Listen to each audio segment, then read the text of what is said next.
Dziękuję właśnie.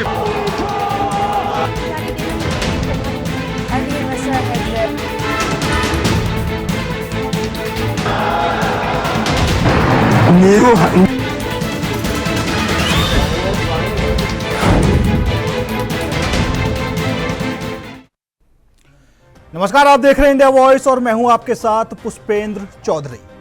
एक तरफ Iran Israel जंग विकराल रूप लेता जा रहा है तो दूसरी तरफ इस मुद्दे पर अब दुनिया दो फाड़ होती हुई नजर आ रही है। अमेरिका पहले से ही इजराइल का समर्थन कर रहा है और वह खुद ईरान पर हमले करने की भी तैयारी कर रहा है। वहीं रूस ईरान का समर्थन करते हुए अमेरिका को खुली धमकी दी है कि अगर वह जंग में कूदा तो इसके गंभीर परिणाम होंगे। अब एक और शक्तिशाली देश चीन ने ईरान का समर्थन किया है और इजराइल से तुरंत युद्ध विराम करने को भी कहा है। चीनी राष्ट्रपति शी जिनपिंग ने कहा कि जंग विवाद सुलझाने का सही तरीका नहीं है।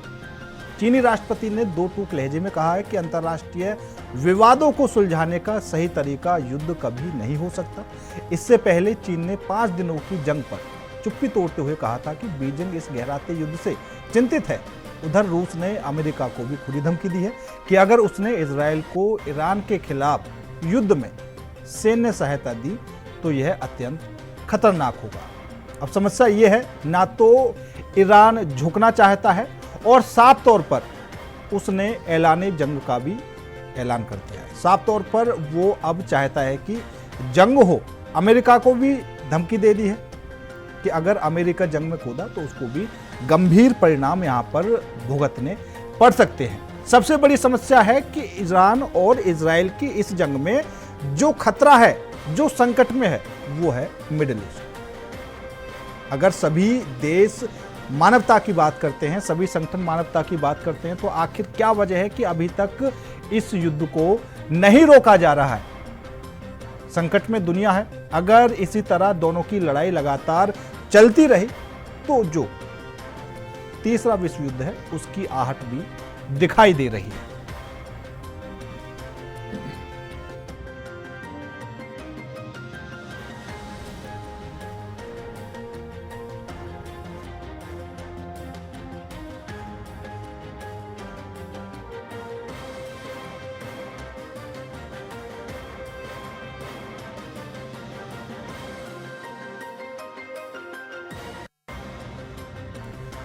तो ईरान इजराइल में जंग और संकट में मिडिल ईस्ट। ईरान ने इजराइल के 4 शहरों पर हमला किया।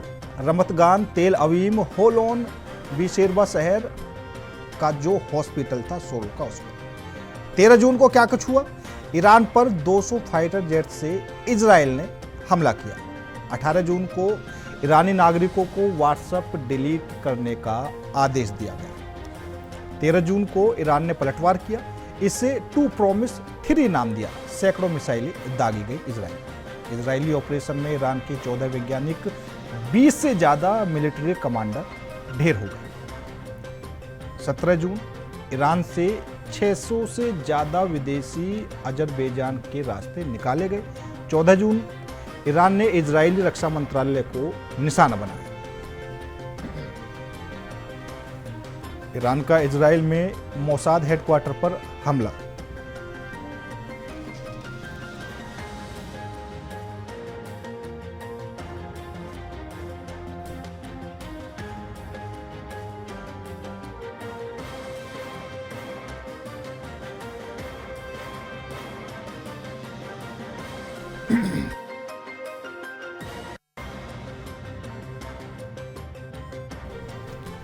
तो आज इसी मुद्दे पर करेंगे चर्चा। चर्चा में शामिल होने के लिए हमारे साथ विपिन शर्मा जी हैं, विदेशी मामलों के जानकार हैं। हमारे साथ डॉक्टर सुधीर राय जी हैं, विदेशी मामलों के जानकार हैं। और वरिष्ठ पत्रकार हेमंत गुप्ता जी हमारे साथ हैं।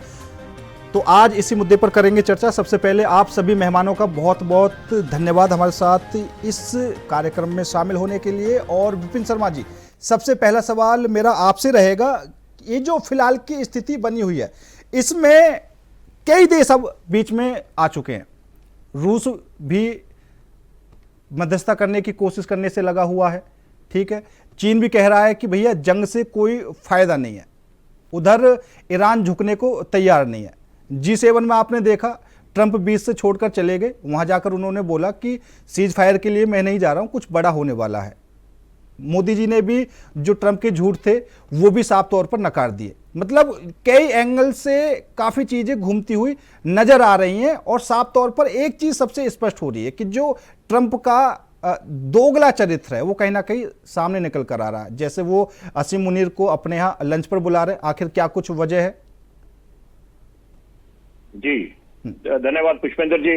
देखिए ये हास्यास्पद भी है और चिंता की बात भी है। तो अगर मैं शुरुआत करूं पहले रूस से, कि रूस बात कर रहा है कि वो मध्यस्थता कराएगा, तो निश्चित बात है कोई रॉकेट साइंस नहीं है, कोई आम आदमी भी उठ के बोलेगा कि जनाब पहले अपने भीतर खाने तो देखिए आप। वहां पर जो आप और आपके बीच में और यूक्रेन के बीच में जो युद्ध चल रहा है, जो रुकने का नाम नहीं ले रहा, थमने का नाम नहीं ले रहा, तो पहले तो आप युद्ध विराम वहां कराइए, ऐसा बीच का रास्ता निकालिए कि मध्यस्थता करा के, कि ताकि ये युद्ध पे विराम लगाया जा सके। जो कितने मासूम लोग मौत के घाट उतारे गए हैं इस युद्ध में, तो पहली बात ये है। दूसरी बात, वहां पर भी कोई स्थिति कोई सामान्य नहीं है। अमेरिका में लॉस एंजलिस में देखें आप, या उनके खुद के जो सलाहकार हैं डोनाल्ड ट्रंप के, एलन मस्क, उन्होंने बागी टेबर अपनाए हुए हैं। तो इसका मतलब यह है कि ऑल इज नॉट वेल। और ये जो पुराना वर्चस्व था अमेरिका का और रूस का, महाशक्ति है, लेकिन ये पुराने वाली बात नहीं रही। क्योंकि पहले तो देखिए जब चुनावी मैदान में डोनाल्ड ट्रंप उतरे थे अपने वोटरों को रिझाने के लिए, तो वहां पर वो बिल्कुल एक साफ शब्दों में संदेश दे रहे थे कि वो इतने सक्षम है, वो क्षमता रखते हैं, इतने बड़े ग्लोबल लीडर हैं कि चंद घंटों में रूस और यूक्रेन के युद्ध पे को रोक सकते हैं। लेकिन क्या हुआ है, युद्ध तो आज तक चली जा रहा है। तो वो इसका मतलब है विफल रहे हैं। जो चुनावी मैदान में जाकर जो बड़े बड़े भाषण दिए थे, बातें करी थी, वो खोखली साबित हुई है। तो ये बात है। दूसरी बात है कि यहाँ पर ये जो मध्यस्थता की बात चल रही है बार बार, और एक दूसरे पे तंज कसा जा रहा है। डोनाल्ड ट्रंप पुतिन पे तंज कस रहे हैं और पुतिन उन पे वापसी बैकफायर कर रहे हैं डोनाल्ड ट्रंप पे। तो दोनों दावा कर रहे हैं कि यहाँ पर वो मध्यस्थता करेंगे ईरान और इजराइल के बीच में। तो पहले तो इनको खुद मंथन करना चाहिए, अपने इधर जो इनके इधर जो घमासान मचा हुआ है, अंतरकलह जो मची हुई है, उसको सुलझाए पहले। ये तो पहली बात है। देखिए दूसरी बात है, जो ये शर्तें रखी गई है कि आप खमेनी के सामने जो ईरान के सुप्रीम लीडर है कि आप सरेंडर करें और तख्ता पलट हो और साथ में कमान जो है दूसरी रिजीम को मिले। तो ये भी देखिए जग जाहिर है, कोई इसके पीछे कोई बड़ी वजह नहीं है कि यहाँ पर अपना बोलबाला जमाना चाहता है अमेरिका। और पहले भी कुछ वर्ष पीछे जाए, कुछ दशक पीछे जाए, जब 90 में इराक और अमेरिका का जो लड़ाई हुई थी, 42 मुल्क एक कोलिशन पार्टनर बन के, अलायंस पार्टनर बन के अमेरिका के साथ लड़े थे। और दलील तो ये दी गई थी कि कुवैत पे जो इन्वेजन करा है इराक ने, वो कारण है, लेकिन वो तेल की लड़ाई थी। देखिए ये भी बात है बहुत मुख्य, बहुत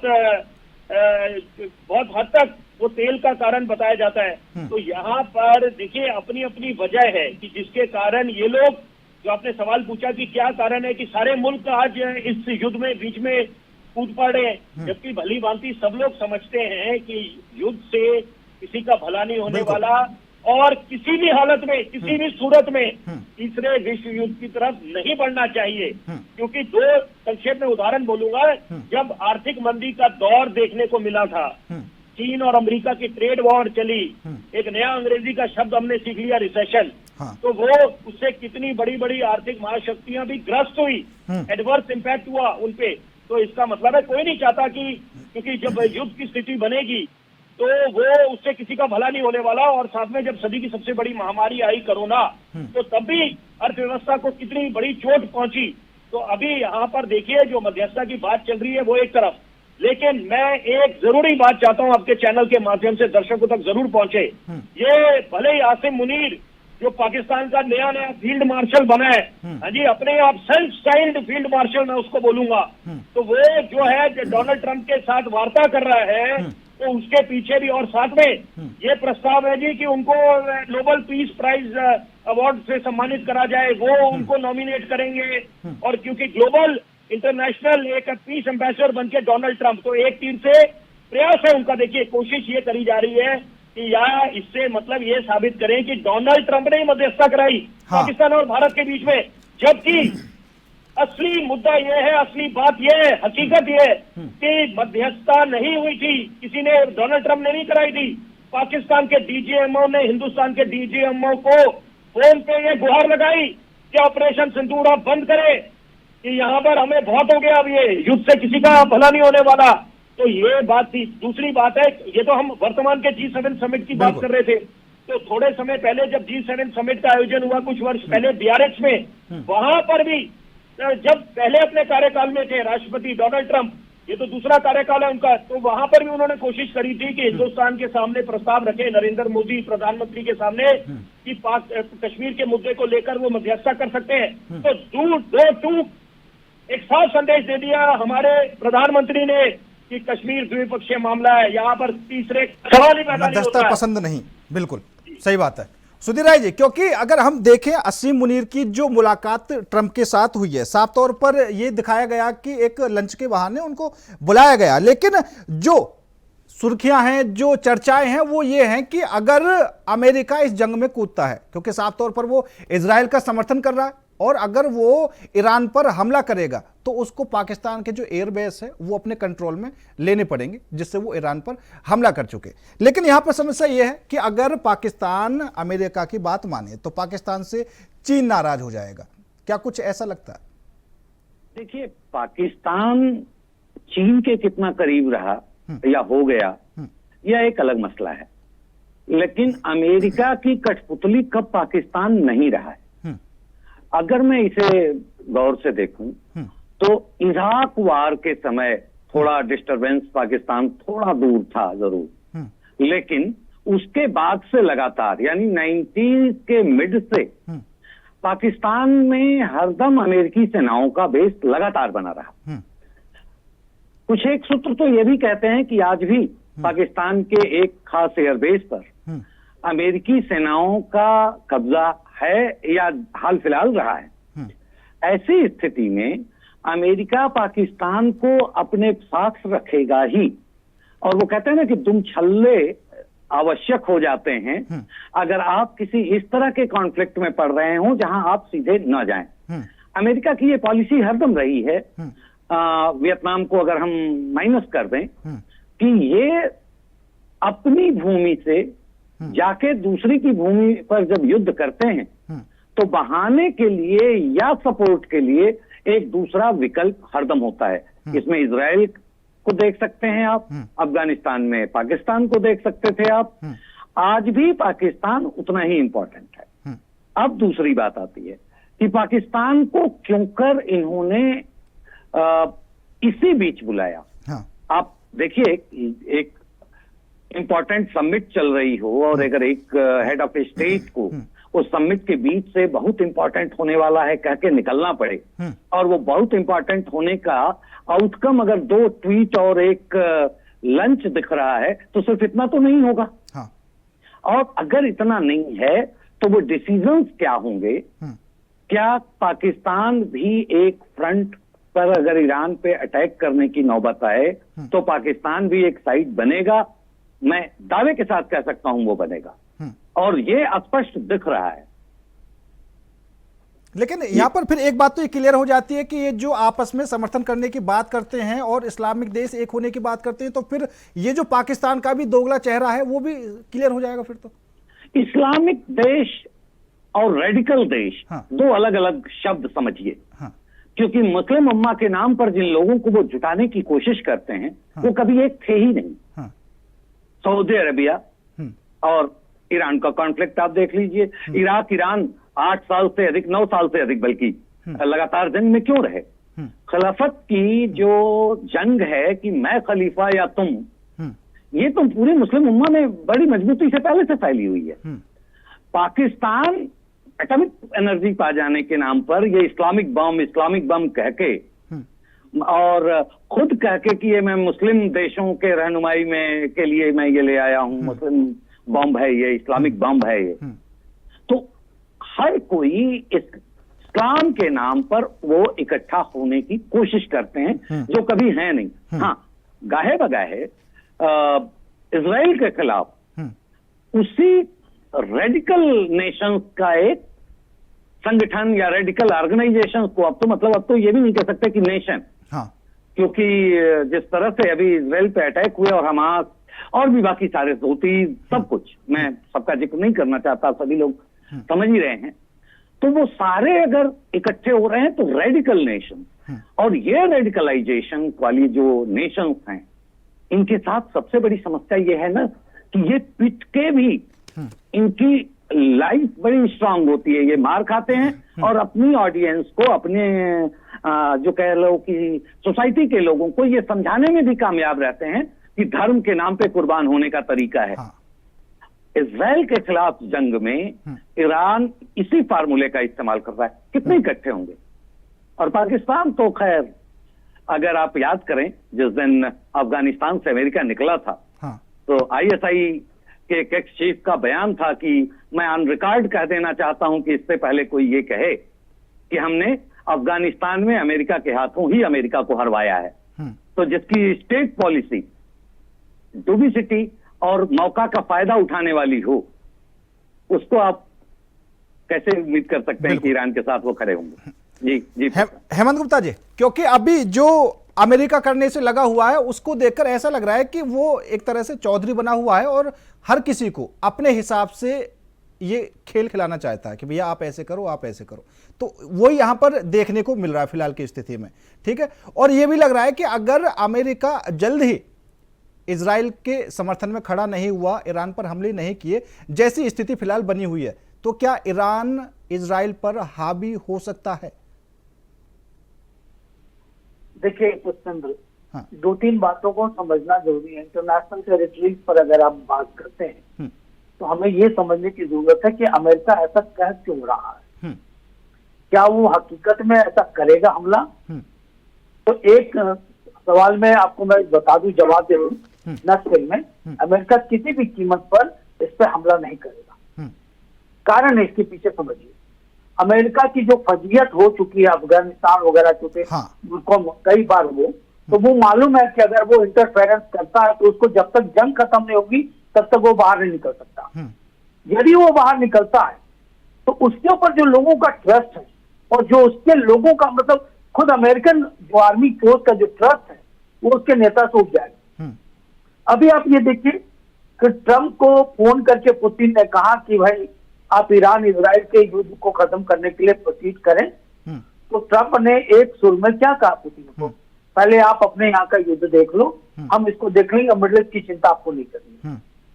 इसके पीछे का कारण क्या है आप समझने की कोशिश कीजिए। दुनिया में जो भी फसाद है वहां उस जड़ में अमेरिका आपको मिलेगा। उसका कारण क्या है कि अमेरिका पूरी दुनिया में चौधराहट चाहता है। मैंने कल भी आपको बताया था कि चाइना जो है वो जमीनी विस्तारवाद का फॉलो कर रहा है, अमेरिका है अपने ट्रेड को फॉलो कर रहा है।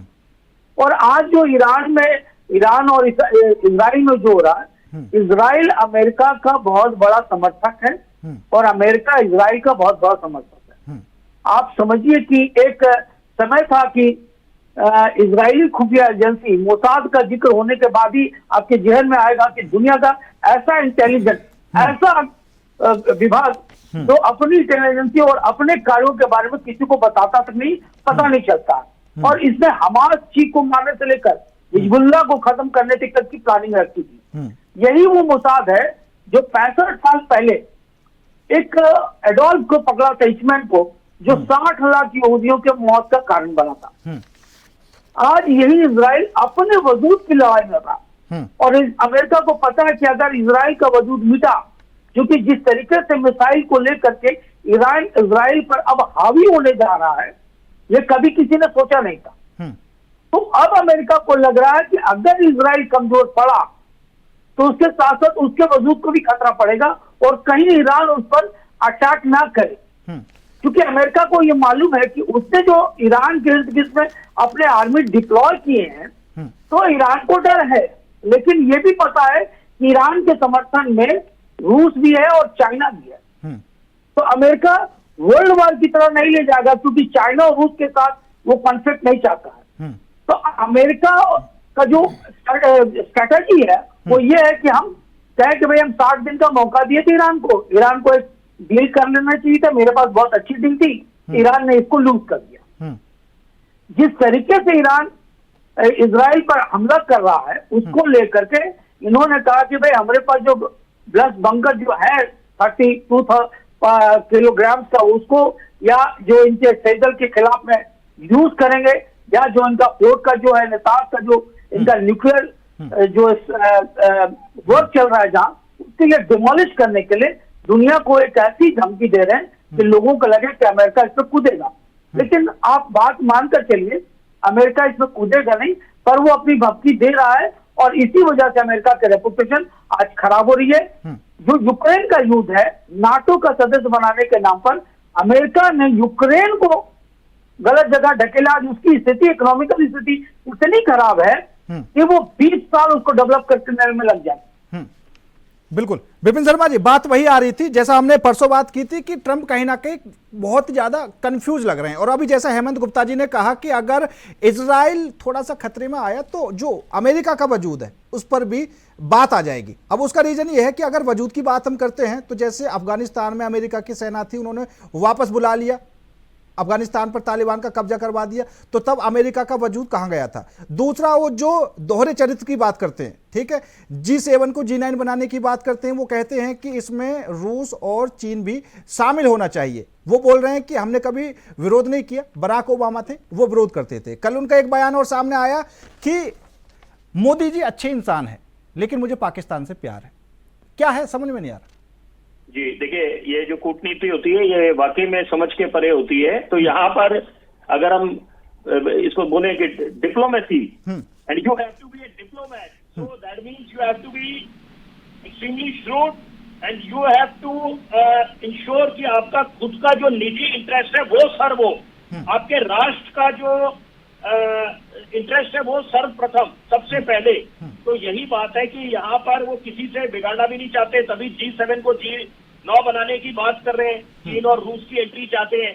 वो अलग बात है कि ये नहीं समझते कि बाकी के जो मुल्क हैं वो भी तो है G7 में, वो कैसे तैयार हो जाएंगे, केवल इनकी रजामंदी से तो काम नहीं बनेगा।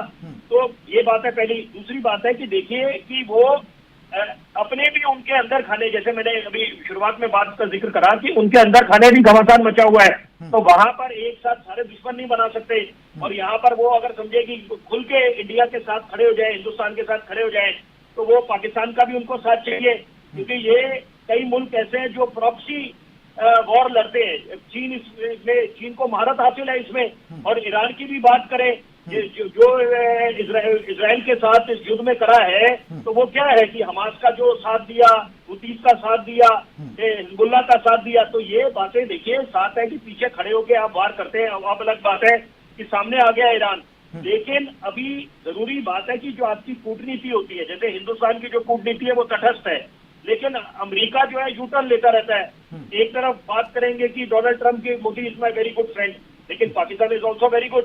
तो ये तो अपने आप में ही विरोधाभास है, इसमें कॉन्ट्रडिक्शन है। तो ये कोई भी समझ सकता है कि ये कंफ्यूज है, और ये कंफ्यूजन ही कारण है जो जिसके कारण एक तरफ तो बात कर रहे हैं कि उनकी चाहे पीआर मशीनरी लगी हुई है, आसिम मुनीर के साथ गोल्डन हैंडशेक करके कि उन्हीं को नॉमिनेट करा दिया जाए। प्रस्ताव उनकी तरफ से गया है, या पाकिस्तान के जो सलाहकार है तो उन्होंने बोला हो कि भाई ऐसे नोबेल पीस प्राइज के लिए इनको नॉमिनेट करा जाए। तो इसके पीछे भी तो कॉन्ट्रडिक्शन तो ये है सबसे बड़ी बात कि एक तरफ से वो बिल्कुल तुले बैठे हैं कि यहाँ पर की विध्वंस मचाएंगे ईरान में जाकर, लेकिन जरूरी बात है देखिए कूटनीति के तहत आपको किसी पे हिंदुस्तान के दृष्टिकोण से अगर बात करें तो यहाँ पर हमें किसी को भरोसा नहीं करना चाहिए। लेकिन यहाँ पर जो द्वार है, जो आप आगे संदेश दे रहे हैं अपने डिप्लोमेसी के माध्यम से, तो वो ये होना चाहिए कि we don't have a close door policy. हम लोग संवाद की प्रक्रिया के लिए हमेशा खड़े हैं और अमन शांति चाहते हैं। ये संदेश जाता है हिंदुस्तान की तरफ से, और यहाँ पर हम दूसरों के युद्ध में बीच में नहीं घुस जाते। लेकिन हाँ, अगर कोई ये चाहता है कि हिंदुस्तान बीच बचाव करे, मध्यस्थता करे, तो हिंदुस्तान उसमें पीछे नहीं हटेगा। और ये ऐसे संकेत मिल रहे हैं यहाँ पर कि अगर बशर्ते कि माहौल बनाया जाए उस चीज के लिए, और जो बाकी जो वॉरिंग नेशंस हैं वो तैयार हो जाए कि हाँ हिंदुस्तान मध्यस्थता करे तो निश्चित बात है हिंदुस्तान शांति का दूत बन के उभर सकता है। बिल्कुल बिल्कुल। ये भी बड़ी जरूरी बात है। लेकिन इस समय देखिए जो पहले जो इराक पे हमला करा गया, जब जॉर्ज डब्ल्यू बुश राष्ट्रपति थे अमेरिका के, बोला था वेपन्स ऑफ मास डिस्ट्रक्शन है इराक में, जिसके कारण वो उन्होंने हमला बोल दिया इराक पे। तो और अभी भी जो बोला जा रहा है ईरान पे कि जो उनके यूरेनियम एनरिचमेंट फैसिलिटीज है, चाहे फोर्डो की बात करें, नटांस की बात करें, तो वो दोनों जगह जो है, लेकिन अभी जो है कि वो ये इजराइल तो इतनी क्षमता रखता नहीं है कि वो जो इतने जमीन के नीचे जाके इनका जो एनरिचमेंट फैसिलिटी है कि वहां पर उसको उसमें विध्वंस मचाए। तो जो ग्राउंड बस्टर बम्स हैं वो केवल अमेरिका के पास है। तो एक तरफ अगर वो उसका इस्तेमाल करता है अमेरिका, तो आप अपने आप में समझ सकते हैं विरोधाभास हो जाएगा कि वो उनको कैसे नोबेल पीस प्राइज मिलेगा, क्योंकि विध्वंस मचेगा तो उसमें तबाही भी तो होगी। तो ये कई बातें ऐसी हैं जिसको आप मद्देनजर रखने की आवश्यकता है। हिंदुस्तान को सबसे पहले अपना इस समय निजी हित देखने की आवश्यकता है कि यहाँ पर हम लोग बेगानी शादी में बीच में ना घुस जाएं। हाँ। और यहाँ पर सबसे पहले ये भी देखना है कि यहाँ पर अलग चुनौतियां हैं। और सबसे जरूरी बात है कि पाकिस्तान को निपटना, देखिए अपने वो कूटनीति के तहत अभी इस समय जो है पॉज बटन है, ये ऑपरेशन सिंदूर सिर्फ रुका है।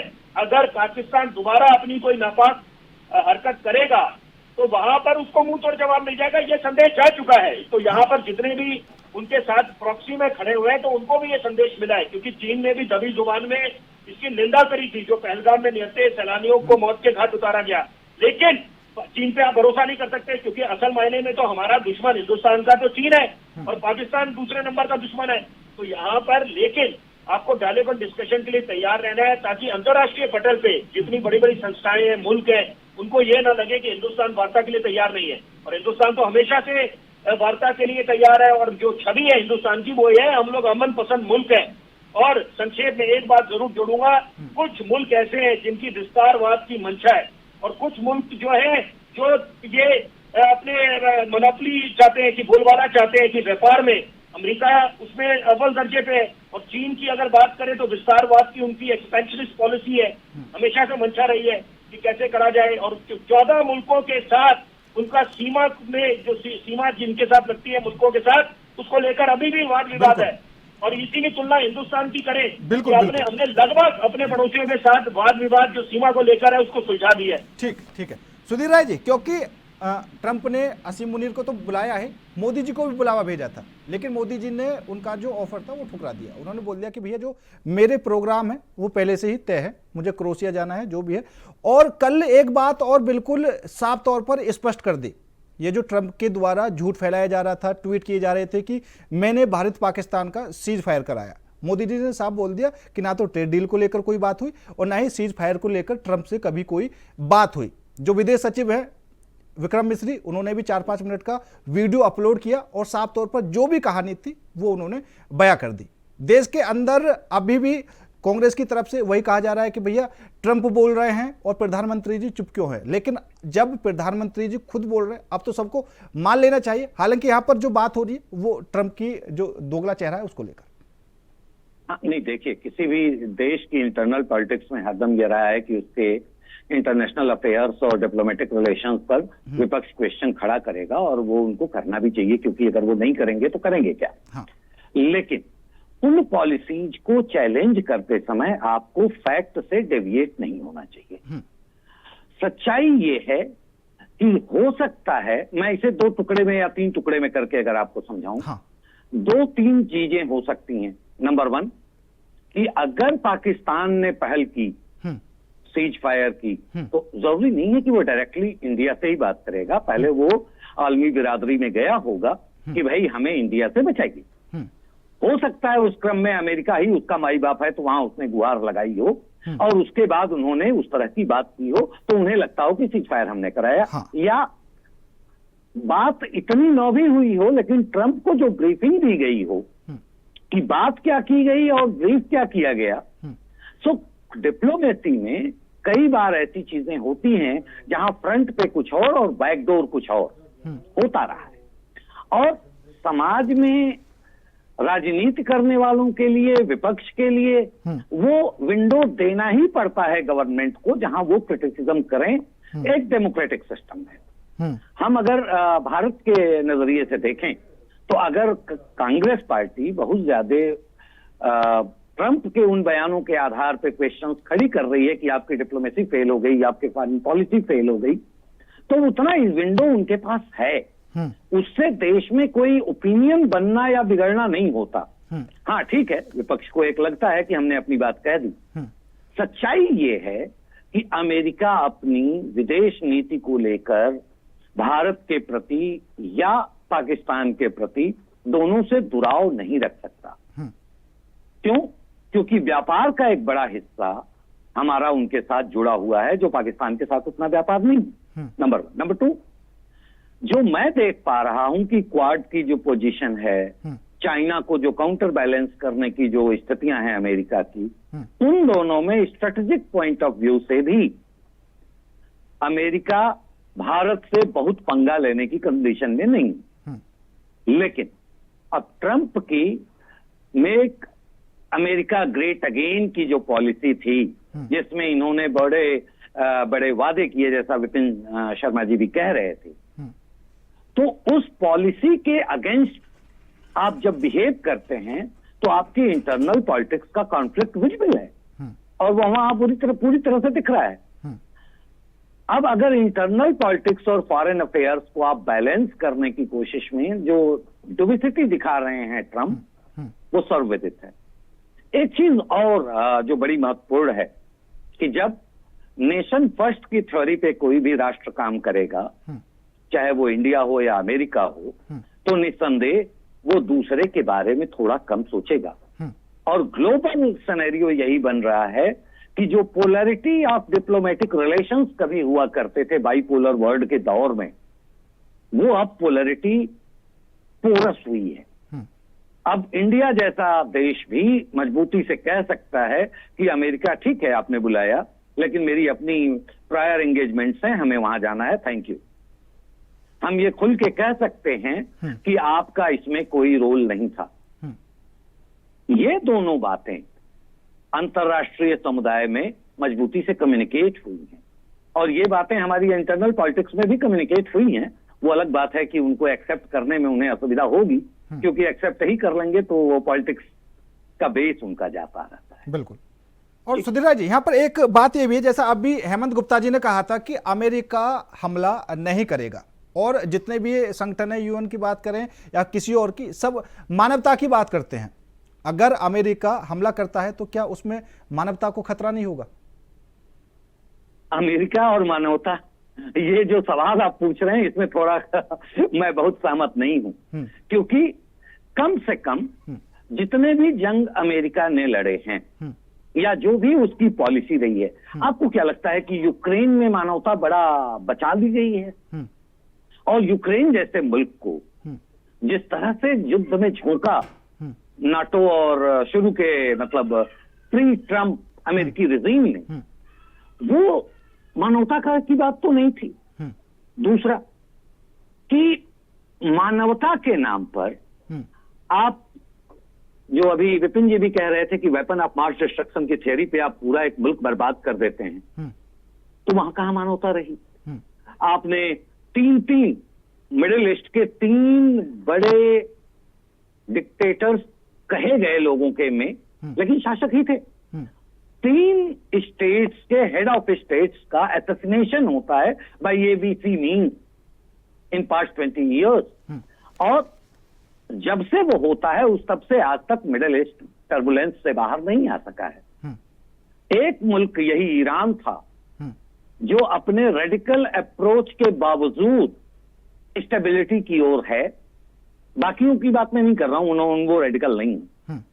अब सबकी निगाह इन पर तो है, और इसके लिए अब आप खुद सोचिए, अमेरिका ही तो था जो सबसे पहले न्यूक्लियर डील जो पहले से हुई थी कि 40% तक आप उसको कर सकते हैं प्रोसेस, उससे अपने को विड्रॉ करता है और फिर इसका दबाव बनाता है कि अब नई डील करिए कि आप 60 से आगे नहीं जाएंगे। सारी लड़ाई यहीं की तो है। तो जब एक बार आपने एक पैरामीटर्स बनाए और कुछ दिन बाद अगर आप खुद ही कह रहे हैं कि now we will not go by those parameters and we will withdraw from that particular deal, तो जंग में ले कौन गया? Israel? I don't think so. जंग में इजराइल तो नहीं ले गया फिर, क्योंकि डील से जब आप पीछे हटते हैं और दोबारा उसी डील को कुछ नई शर्तों के साथ लागू करने की कोशिश कर रहे हैं, तो डील अलग चीज है। और इजराइल और ईरान की जो दुश्मनी है, जो धार्मिक आधार पे है, जो गजा पट्टी के लिए कह लीजिए या मस्जिद वो कौन सी अक्सा मस्जिद के लिए कह लीजिए या यरूशलेम के लिए कह लीजिए, वो एक अलग मसला है। तो मुझे तो ये साफ साफ दिखता है कि कहीं यूक्रेन का कंधा है तो कहीं इजराइल का कंधा है। जंग तो दोनों अमेरिका की ही है जो दूसरे लोग लड़ रहे हैं। बिल्कुल। हेमंत गुप्ता जी, मतलब सीधा सा ये है कि फिलहाल जो कंट्रोलर है वो अमेरिका के हाथ में है और वो जैसा चाहेगा उस हिसाब से सब कुछ चल रहा है। मानवता का कुछ उसे लेना देना है नहीं, क्योंकि कई जगह देखा भी गया है, अगर कहीं पर युद्ध होता है तो ये भी खबरें आ जाती हैं कि अमेरिका कभी कभी अपने हथियारों का प्रशिक्षण करवाने के लिए ये काम करवाता रहता है। बिल्कुल, ये तो सच है और ये ओपनली बोलना भी चाहिए। जो डब्ल्यूएफ कैरेक्टर जो अमेरिका का है वो पूरी दुनिया जान गई है। आप बताइए कि भारत को छोड़ के दुनिया में कौन ऐसा देश है जो मानवता का सबसे बड़ा कार्य करता हो, जरा ये बताइए। बिल्कुल। और फिर भी भारत को यूएन में अस्थायी सदस्य नहीं बनाया गया। क्या आपको नहीं लगता है कि इस पॉलिसी के पीछे अमेरिका का भी हाथ रहा हो? चाइना का या जर्मनी का या किसी और का नाम लेना ये गलत होगा। अमेरिका खुद नहीं चाहता है कि देखिए पूरी दुनिया को 4 सेक्टर में बांट दी जाए। इसके लिए एक गुट है जो अमेरिकन समर्थन है, जिसमें यूरोपियन कंट्रीज है, नाटोज है। दूसरा है जो रूस का है, जिसमें आप उत्तर कोरिया भी है, चाइना भी उसके साथ है। और तीसरा ग्रुप है चाइना का। और चौथा अगर आप देखिएगा तो पूरी पावर के रूप में अगर पूरी दुनिया में अगर कोई उभर रहा है तो वो भारत है। आज ईरान का जो रक्षा बजट है वो करीब करीब $10 अरब है, लेकिन वही अमेरिका का देखिएगा तो करीब 40 ट्रिलियन है। तो अमेरिका को ये लग रहा है कि उसकी जो चौधराहट है वो दुनिया में कायम नहीं रहेगी, इस वजह से वो तरह तरह के फॉर्मूले को अपनाता रहता है।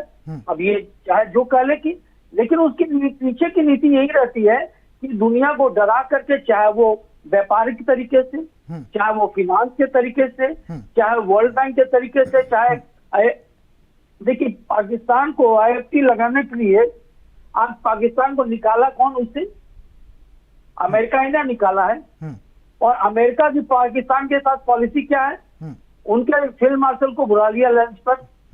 और एक तरफ अमेरिका क्या कहता है, उसी ईरान के बारे कह रहा है कि नहीं, हम इसके न्यूक्लियर वेपन को खत्म करेंगे, इनको हम किसी भी तरीके से हम बनाने नहीं देंगे।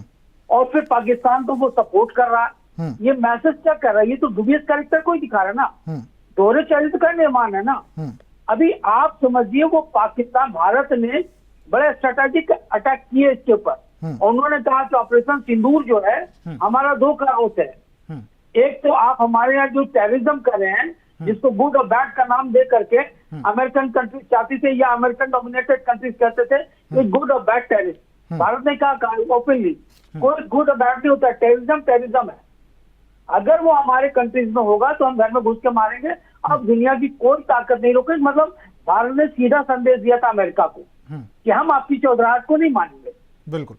अभी भारत को डेमोलाइज करने के लिए अमेरिकी राष्ट्रपति ने भारत को भी बुलाया असीम मुनीम के साथ। पर प्रधानमंत्री ने कहा कि नहीं, अमेरिका भारत के उस कद को छोटा करना चाहता है। इसलिए भारत के प्रधानमंत्री ने स्पष्ट तौर पर कहा कि नहीं, मैं पहले से मेरा शेड्यूल्ड है, मैं उसमें पहले काम कर रहा हूं। और उसने अमेरिका को स्ट्रेट फॉरवर्ड मना किया। ये भारत के वो स्ट्रेटेजी को दिखाता है कि कैरेक्टर जो बिल्ड होता है ना पुष्पेंद्र, वो घर से बिल्ड होता है। बिल्कुल। एक जमाने में हिंदुस्तान में गांधी परिवार कांग्रेस का ऐसा था कि अपने रसोइया खासनामा को भारत का राष्ट्रपति बना देता था। बिना लॉ पास किए, लॉ प्रैक्टिस किए हुए किसी को जज बना देता था। पर आज नरेंद्र मोदी के टाइम में ऐसा भारत नहीं है। तो इसके जो कैरेक्टर्स है देख लीजिए, इनके पास कोई चार्जेस नहीं है करप्शन के। तो इसकी वजह से पूरे वर्ल्ड में इनकी जो महानायक की छवि बनी है वो पूरी दुनिया को दर्शा रहा है कि भारत जैसा मानवतावादी कोई देश हो ही नहीं सकता। और अगर पूरी दुनिया में हम जिसको कहते हैं विश्व वसुधैव कुटुंबकम की बात करते हैं, तो जानता है पूरा विश्व कि अगर भारत कुछ कह रहा है तो वो करेगा। और जिस तरीके से नरेंद्र मोदी ने अपनी पर्सनालिटी का एनहांसमेंट किया पूरी दुनिया में, तो उनको लगता है कि अगर मीडिएटर का कोई काम करेगा तो न्यूक्लियर सेकुलर रूप में भारत ही कर सकता है। और भारत का जो पर्सनालिटी, जो पीएम का पर्सनालिटी आज के दिन में पूरे वर्ल्ड को मिला है, बस इसको छोड़कर किसी पर भारत वर्ल्ड एक्सेप्ट नहीं कर रहा। इसके पीछे का कारण है, आप मैक्रो का देख लीजिए, जर्मनी के राष्ट्रपति का और ट्रम्प का जो आपस में डायलॉग हुआ, जब फोटो सेशन चल रहा था G7 का, तो क्या डायलॉग हुआ था? ये दर्शाता है कि अमेरिकी राष्ट्रपति को कोई ना बोले, उसकी चौराहट पर कोई हाथ ना डाले, वरना वो किसी के खिलाफ भी जा सकता। तो अमेरिका की स्थिति पूरी दुनिया में, वो कहावत हिंदी में सांप छुछुंदर की है, ना तो उसको निगलते बन रहा है ना तो उगलते बन रहा है। दुनिया के सामने की अमेरिका की यही स्थिति होगी। आज जो यूक्रेन का जो स्थिति है वो सिर्फ अमेरिका के कारण है। उसी के बल पर यूक्रेन को बोला गया कि नाटो का सदस्य बना देंगे। आज तक क्यों नहीं बनाया? मालूम है कि रूस इसको नहीं मान रहा है और रशिया उस पर छोड़ेगा नहीं। तो एक तरफ रशिया अपने वजूद की लड़ाई लड़ रहा है, उसको अमेरिका एक्सेप्ट नहीं कर रहा, और दूसरे तरफ आप इजराइल को बोलते नहीं, वो अपने वजूद की इसको आत्मरक्षा करने का अधिकार है। तो आपके दोहरे चरित्र का निर्माण हुआ ना अमेरिका का। एक तरफ कुछ और बोलते हैं, दूसरे तरफ कुछ और बोलते हैं। तो अमेरिका का ये जो पॉलिसी है ना, अब पूरा वर्ल्ड समझ गया और पूरा वर्ल्ड चाहता है कि अगर अमेरिका ने अटैक किया तो ये थर्ड वर्ल्ड का अभी है नहीं, क्योंकि देखिए सेकंड वर्ल्ड वॉर हुआ था तो मेजोरिटी ऑफ कंट्रीज एक तरफ थी, तब जाके सेकंड वर्ल्ड वॉर। यहाँ मेजोरिटी ऑफ कंट्रीज नहीं है ईरान के साथ। ये ईरान चाह रहा है कि बस मुस्लिम कुछ कंट्रीज को, हमारा जैसे भाई साहब ने अभी कहा, ईरान कहता है कि भाई हमारे पास ये है, सऊदी अरब कहता मेरे पास मक्का मदीना है, वो कहता, पाकिस्तान कहता हमारे पास इस्लामिक बॉम्ब है, तो टर्की कुछ कहता कि नहीं हम सबसे बड़ा इस्लामिक सपोर्टर हम है। तो ये आपस में दिखाने को लड़ रहे हैं। और आज ईरान चाहता है कि इस्लामिक नाम पर हम दुनिया के मुसलमानों को इकट्ठा कर ले। तो ऐसा नहीं होगा, जैसा भाई साहब ने पहले समझाया, रेडिकल इस्लाम और इस्लामिक रेवोल्यूशन दोनों अलग अलग चीज है। बिल्कुल। शाह के बाद आप देखिएगा 78 में इस्लामिक रेवोल्यूशन हुआ तो भारत, ईरान जो है पर्शिया से क्या बन गया? इस्लामिक गणराज्य बन गया। तो इस्लामिक गणराज्य का जो तरीका है वो पूरे दुनिया के यहाँ थ्रेट हो गया। तो ये बहाना है कि ईरान ये चाहता है कि हम किसी भी तरीके से पूरे दुनिया में इस्लामिक रूल को लागू करने के लिए हम लोगों को जोड़े, पर ये हो नहीं रहा है। तो आज अमेरिका इसी वजह से इन लोगों पर हावी चल रहा है। अमेरिका ने इसलिए सीरिया में भी, जॉर्डन में भी, सऊदी अमेरिका में, कतर में कई जगह पर। हाँ, लेकिन हेमंत गुप्ता जी, यहाँ पर एक बात ये भी सामने आ जाती है, जैसा अभी G7 ने भी इजराइल का समर्थन किया, ये कहकर कि भैया इजराइल को अपनी आत्मरक्षा का पूरा जिम्मेदारी है, वो अपनी आत्मरक्षा कर सकता है। ठीक है, पाकिस्तान के पास भी परमाणु बम है, तो ईरान को क्यों स्पेशल रोका जा रहा है? आखिर क्या वजह है? हाँ, इसके पीछे का वजह है, देखिए ईरान जो है ना प्रॉक्सी वार में बहुत ज्यादा बिलीव करता है। उसको उसकी जो फंडिंग है, आप देख लीजिएगा FATA में पाकिस्तान क्यों गया था? ये कि भाई वो टेररिज्म को फंडिंग करता है। और वही ईरान की स्थिति है कि वो देखिए आज ऐसा अमेरिका की स्थिति हुआ कि हुती के साथ उसको कॉम्प्रोमाइज करना पड़ा था। तो आप बताइए कि वो उसी के चलते हमास डेवलप किया था। तो इजराइल ने हमास को खत्म किया, हिजबुल्लाह को खत्म किया। अभी वो हुती के साथ, क्योंकि हुती भी है ना, ये ईरान का जो इस्लामिक फाउंडेशन है, जिसको कह लिए उसको दूसरा नाम वो देता है। तो ये प्रॉक्सी वार को जब तक नहीं खत्म किया जाएगा, इजराइल हमेशा खतरे में रहेगा। और इजराइल के लोग आज इसीलिए कहते हैं कि इजराइल अपने वजूद के लिए लड़ रहा है और ईरान विस्तारवाद, इस्लाम के विस्तारवाद के लिए लड़ रहा है, जो दुनिया के लिए थ्रेट है। ठीक है विपिन शर्मा जी, अगर हम सोशल मीडिया की बात करें तो कई तरीके की लड़ाई चली हुई है। एक तो ये कि जो असीम मुनीर वहां पर गए हैं और प्रधानमंत्री जी ने जो ट्रंप से मना कर दिया है, तो कुछ लोग ये कहते हुए नजर आ रहे हैं कि हो सकता है ट्रंप असीम मुनीर के साथ मिलकर कुछ भारत के खिलाफ भी षड्यंत्र रचने की कोशिश यहां पर कर रहे हों। क्या ऐसा लगता है? नहीं, देखिए ऐसा नहीं होगा, क्योंकि अमेरिका को भी पता है भली भांति, और भले ही वहां रिजीम चेंज हो गई है, जो बाइडेन की जगह अब राष्ट्रपति डोनाल्ड ट्रंप हैं, लेकिन फिर भी देखिए वो जो कूटनीति होती है उसके तहत ही आपको चलना पड़ता है देश की। तो ये ऐसा कोई कदम नहीं उठाएंगे। और साथ साथ देखिए ये भी बात मद्देनजर रखनी चाहिए कि सोशल मीडिया या ऐसा डिजिटल मीडिया पे कोई बातें आती है तो सारी नहीं बोलूंगा बट लेकिन बहुत हद तक ये जो है एक नैरेटिव चलाया जाता है, तो हम उस नैरेटिव में बह जाएं, उन बातों पे यकीन करने लग जाए तो उनका तो मकसद बिल्कुल सिद्ध हो जाएगा। जो ये नैरेटिव चढ़ा रहे हैं और साथ में फेक प्रोपागेंडा चला रहे हैं कि ये चीजें होंगी, तो देखिए ये ऐसी बात नहीं है, ऐसी नौबत नहीं आएगी और हम लोग आशावादी लोग हैं। साथ साथ जरूरी बात मैं चाहता हूँ, अभी बड़ा अच्छा सारा वरिष्ठ पैनल है आपका, सबने अपने अपने बड़े अच्छे विचार रखे और जरूरी बात है कि अगर अमेरिका की आप देखें, मैंने रिजीम की बात करी, जब रिजीम चेंज हुआ और डोनाल्ड ट्रंप राष्ट्रपति बने तो उससे किसको फायदा किसको नुकसान। देखिए वहां यूक्रेन को बिल्कुल साफ दिखाई दे रहा था कि नुकसान, क्योंकि जो जेलेंस्की की जो बॉडी लैंग्वेज थी, उनके साथ जो व्यवहार करा ओवल ऑफिस में डोनाल्ड ट्रंप ने, और बिल्कुल एक तरह से बिल्कुल उनको ऐसा उनका हाल कर दिया कि वो कहीं के नहीं रहे जेलेंस्की। और एक तरह से वो भी बड़े शर्मिंदगी महसूस कर रहे होंगे जेलेंस्की की, क्या देखिए आज हालात कर रखे हैं, वो कोट डाल के नहीं आए थे, वहां पर भी उनको जताया गया।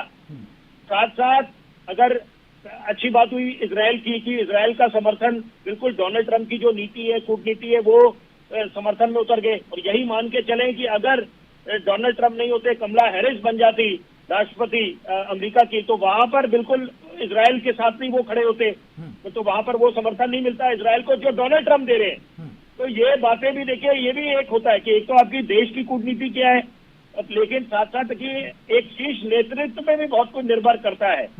साथ साथ आज ध्यान केंद्रित हमें करना चाहिए, सोच उस दिशा में जानी चाहिए। हाँ, लेकिन Vipin Sharma ji, United nation, Vipin Sharma ji, America बिना किसी फायदे के तो शायद इजराइल का साथ नहीं दे रहा होगा, उसका भी कुछ ना कुछ फायदा होगा उसमें।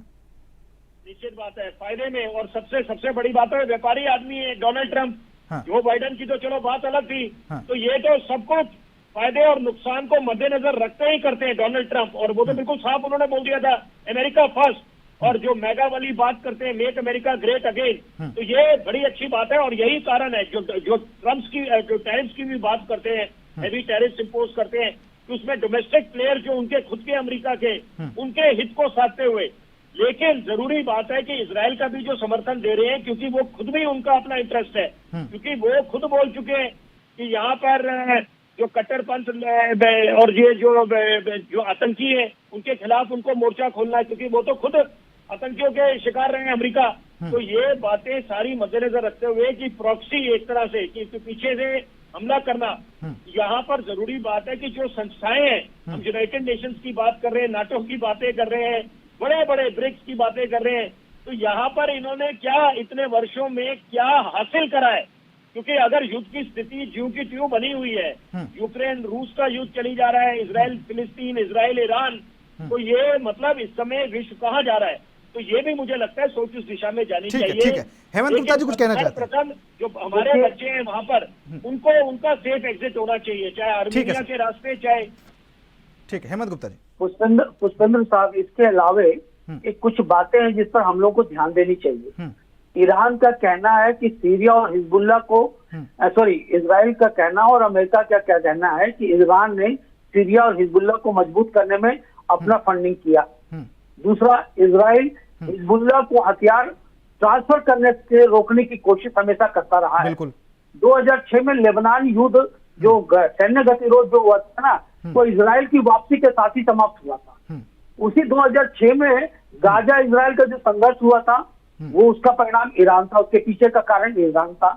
इजराइल ईरानी परमाणु कार्यक्रम को इजराइल रोकने की शुरू से कोशिश कर रहा है, और 2018 में अमेरिका उससे अलग हुआ इसी वजह से, जिसमें अमेरिका के ईरान के वो कमांडर माने गए थे।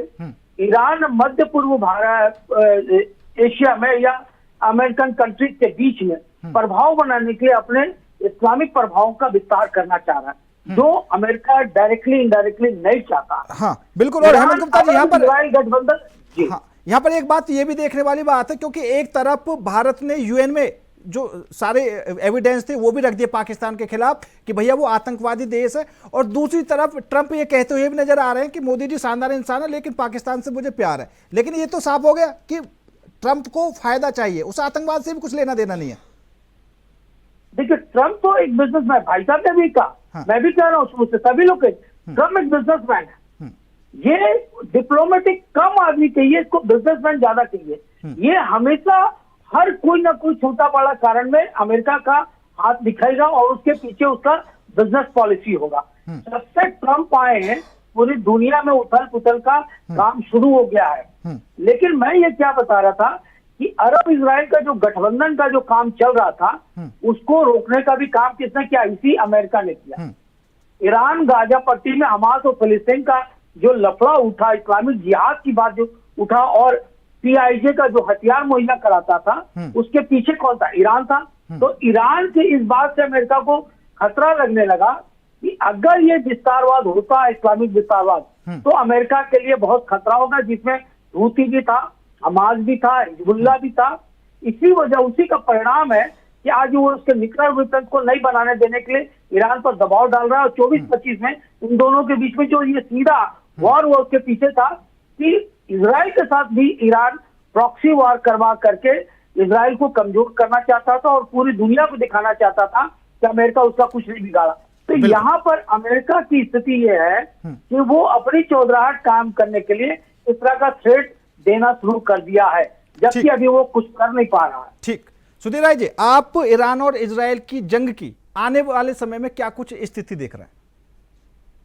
देखिए, ईरान को बम बनाने से रोक देने की कुव्वत नहीं है इजराइल में। फर्क बस ये है कि वो अटैक कर सकता है। हाँ। अब अमेरिका उसमें एक अपने मतलब फायदे के लिए कितना इन्वॉल्व होता है।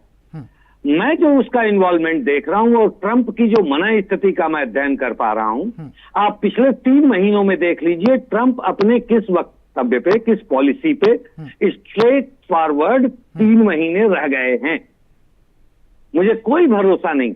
जो टैरिफ वार भी शुरू किया उन्होंने, का क्या हुआ उसका? बिल्कुल। जो शुरू किया उन्होंने कि जो सत्ता में आते ही 15 दिन के अंदर दोनों जंगें खत्म हो जाएंगी, क्या उस पर काम किया अमेरिका ने? तो इनके पास अभी जो, मतलब कहना नहीं चाहिए, लेकिन ट्रंप के पास जो आइडियोलॉजिकल डेप्थ अमेरिका जैसे नेशन के हेड ऑफ स्टेट होने के नाते होनी चाहिए, वो नहीं दिखती। आई एम सॉरी, थोड़ा ब्लंट हूं, लेकिन मुझे नहीं दिखती। चलिए। और जब उनके अंदर वो डेप्थ नहीं है तो उनके डिसीजंस भी उतने ही शैलो हैं। ठीक है, ठीक है। अब ऐसी स्थिति में ईरान के साथ वो क्या व्यवहार करेंगे, ये एजम्पशन मुझे लगता है कि बस 10 दिन में अभी आ जाएगा कोई खबर। ठीक है, ठीक है, समय कम है। और विपिन शर्मा जी, हाँ कह दीजिए लास्ट कमेंट। मैं बस 10 सेकंड एक बात बोलूंगा। देखिए, आखिर कब तक, सवाल ये पैदा होता है, आखिर कब तक ये जो धमकियां या गीदड़ धमकियां चलती रहेंगी कि परमाणु हथियार है और उससे दूसरे मुल्क डरते रहे या अपने दुश्मनों को आप डराते रहे? बिल्कुल। तो मुझे लगता है कि निश्चित बात है, इसका भी समाधान निकलना चाहिए। बड़ा ज्वलंत मुद्दा है। ठीक है, विपिन शर्मा जी आपका भी, सुधीर राय जी आपका भी, हेमंत गुप्ता जी आपका भी बहुत बहुत धन्यवाद हमारे साथ इस खास चर्चा में शामिल होने के लिए। लेकिन एक बात तो साफ है, अमेरिका जंग में बिना किसी फायदे के नहीं कूदता। और ये जो मानवता की बात है, ये आज हमारे जो पैनलिस्ट हैं उन्होंने भी साफ समझा दिया कि अमेरिका मानवता की बात भी नहीं करता। अगर मानवता की कोई बात करता है तो वो है भारत, और भारत ने मानवता की बात करके भी दिखाई है। अगर पाकिस्तान को ऑपरेशन सिंदूर के तहत धूल चटाई तो मानवता को खतरा नहीं आने दिया। फिलहाल मेरे साथ इस खास पेशकश में इतना ही। नमस्कार।